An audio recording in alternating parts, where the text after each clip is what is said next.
हर हर गंगे साथियों, मैं अभी रसूलाबाद से पहले और छुआरा हनुमान जी से पहले सदानंद आश्रम की जो रोज़ मैं जयकारा लगाता हूँ वो सदानंद आश्रम ये है।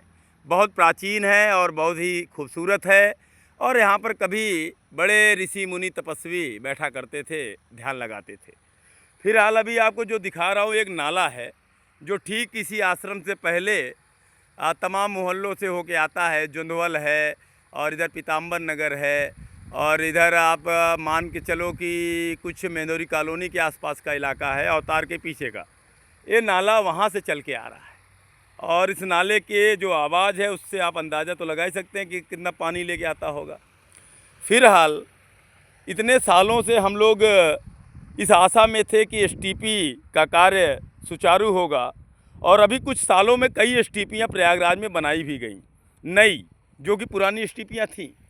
लेकिन आज की तारीख में मैं ये देख रहा हूँ पूरे माँ गंगा के बेल्ट में कि जो नाले थे वो तो हैं ही, अब कुछ ऐसे नाले बनाए जा रहे हैं जिसमें कई नालों को आपस में जोड़ दिया जा रहा है और उनको जोड़कर एक बड़ा नाला बनाते हुए इस तरह का पुल बना दिया गया, आप देख सकते हैं। और इसे सीधे बिना किसी रोक टोक के, बिना किसी इसके अंदर प्रयोग किए, जैसा ये कहते हैं वैज्ञानिक प्रयोग ये करते रहते हैं, कहते हैं कि केमिकल डाला, वो केमिकल डाला, शुद्ध हो गया। फिलहाल अभी तो इसकी आवाज़ आपको नहीं समझ में आ रही होगी।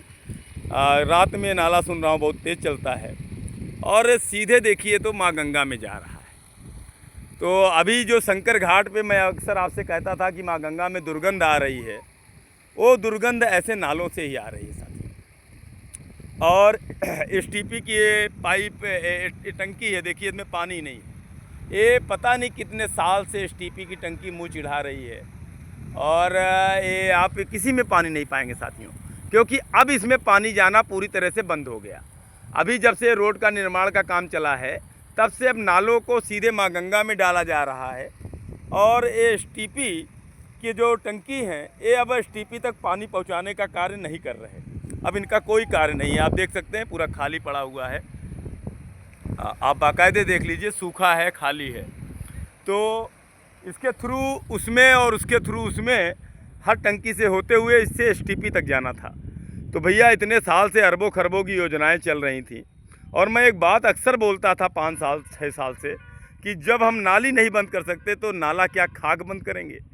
हमने नालियों का समूह बनाकर एक नाला बनाकर उसे गंगा जी में भूमिगत करके डाल दिया, लेकिन आप देखिए तो जो एसटीपी का प्लान है वो पूरी तरह से फेल है, पूरी तरह से फेल है। तो बस इतना ही कहना है, बड़ा दुर्भाग्यपूर्ण है। हम देश दुनिया को बुला रहे हैं प्रयाग माँ गंगा और यमुना में स्नान कराने के लिए, तो पानी छोड़कर हम उनके स्नान को पूरा कर दें, ये कितना पर्याप्त होगा अगर 12 महीना माँ गंगा और यमुना इस तरह की स्थिति से जूझती हैं।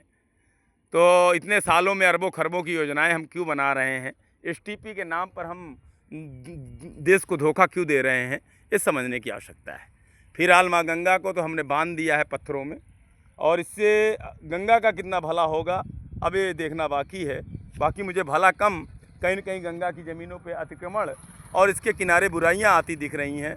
लोग शाम के रात के अंधेरे में यहाँ बैठ के दारू पीते हैं और यहाँ पर बैठ के कुछ वैसे कार्य करते हैं जो नहीं करने चाहिए माई के सामने, फिर भी लोग ऐसा करते हैं।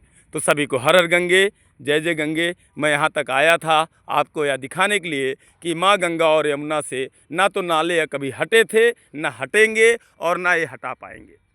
तो बस मुझे बड़ा दुख है इस बात का, क्योंकि 2019 के अर्धकुंभ में ये वादा हुआ था, एक तरह से ये पूरे देश से बोला गया था कि हम आपको प्रयागराज में एक भी नाला गंगा यमुना में गिरते नहीं दिखाएंगे। लेकिन अब दिखाएंगे तो नहीं, क्योंकि भूमिगत कर दिया गया। तो सभी को हर हर गंगे, जय जय गंगे।